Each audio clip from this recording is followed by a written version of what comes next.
নমস্কার, কেমন আছেন আপনারা সকলে? আশা করি আপনারা সকলেই ভালো আছেন, সুস্থ আছেন। আমি বর্ষা দিতুলি হায়দ্রাবাদ ব্লগে সবাইকে স্বাগত জানাই। ছোটদের অনেক অনেক ভালোবাসা আর বড়দের প্রণাম জানিয়ে আজকের ব্লগটা আমি স্টার্ট করলাম। আজ কিন্তু আমার সকালটা একদম ভোর ভোর শুরু হয়ে গেছে।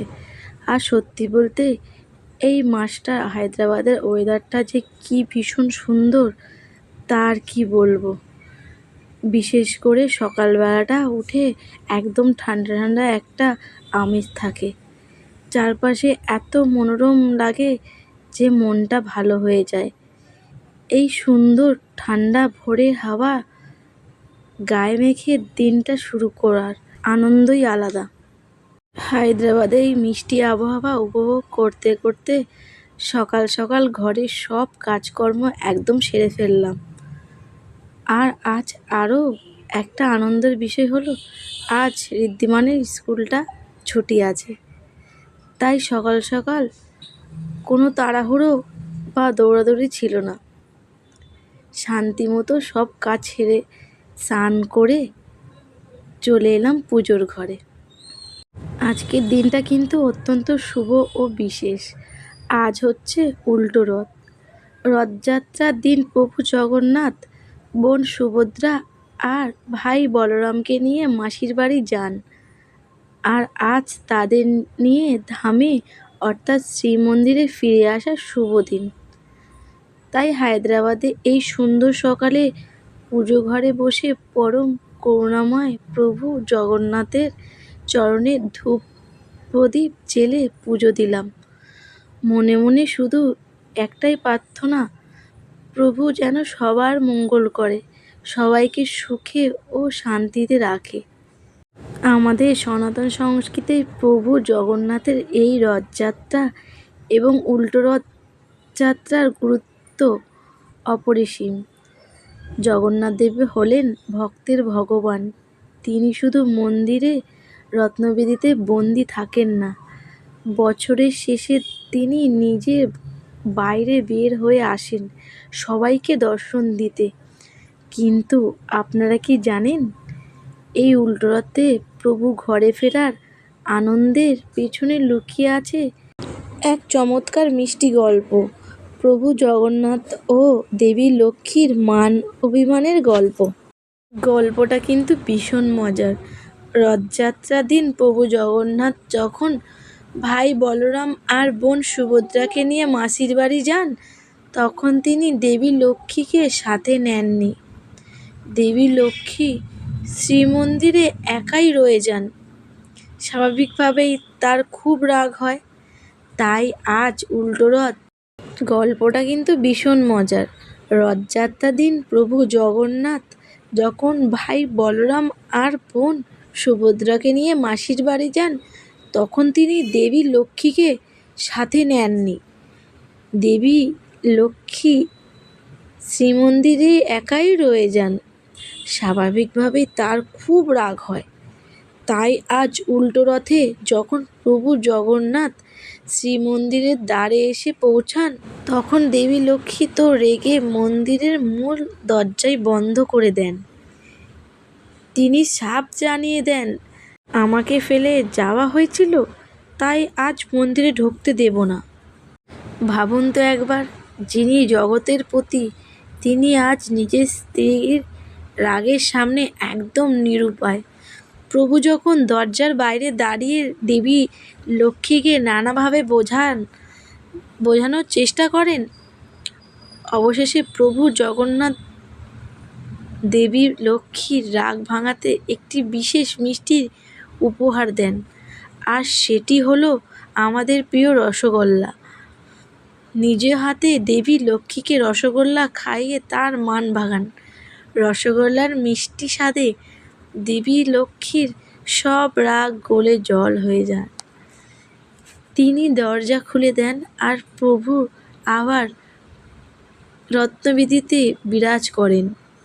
প্রভু জগন্নাথ দেবের এই লীলা আমাদের শেখায় যে সম্পর্কে যতই অভিমান থাকুক না কেন, ভালোবাসার একটি মিষ্টি অনুভূতি মাধ্যমে সব মান ভেঙে দেওয়া যায়।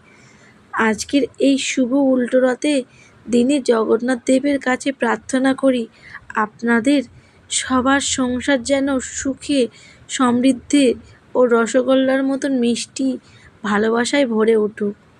আর হায়দ্রাবাদের এই মিষ্টি আবহাওয়ায় উপভোগ করতে করতে আজকের ঋদ্ধিমানকে একটু সময় দেব, দুজনে মিলে গল্প করব। আপনাদের আজকের দিনটা কেমন কাটলো কমেন্ট করে কিন্তু অবশ্যই বলবেন। আর আজ জানেন তো রথ বা উল্টো রথের দিন মানেই কিন্তু বাড়িতে খিচুড়ি আর পাঁপড় ভাজা হওয়া একদম মাস্ট। তাই ভাবলাম আজকের শুভ দিনে দুপুরবেলা নিরামিষ খিচুড়ি বানাই।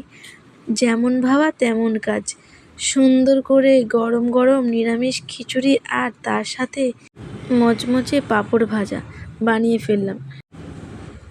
ঋদ্ধিমানেরও স্কুল ছুটি, তাই দুপুরবেলা আমি আর আমার ছেলে দুজন মিলে খুব আনন্দ করে খিচুড়ি ও পাঁপড় ভাজা দিয়ে লাঞ্চটা সারলাম।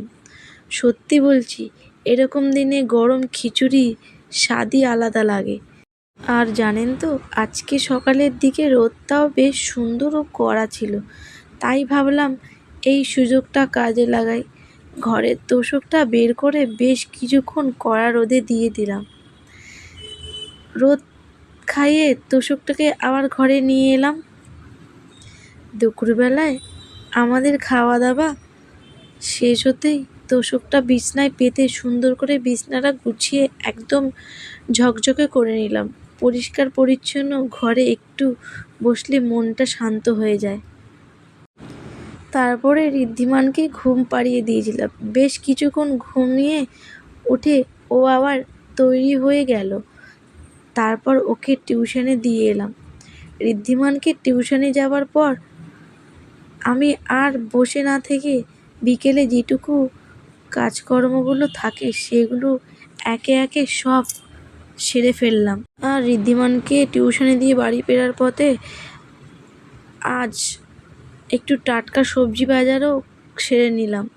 আজ যেহেতু শুক্রবার আমাদের এখানে বাজার বসে, তাই ফেরার পথে বাজার থেকে একে একে সব সবজি কিনে নিলাম।